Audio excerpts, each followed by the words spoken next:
winiwir wiwirek maneh kanthi kebak rasa asih sutresna.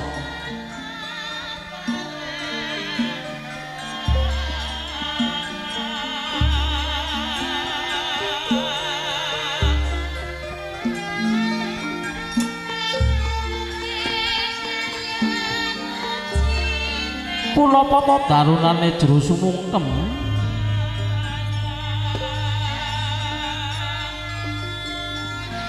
pulang pinanganten kekalih anggung engeduk ninaraken aning jagat padang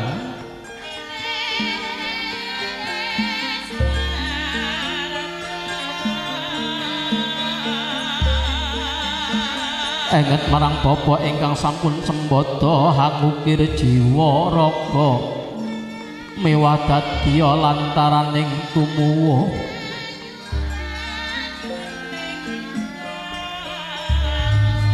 enget marang ibu ingkang sampun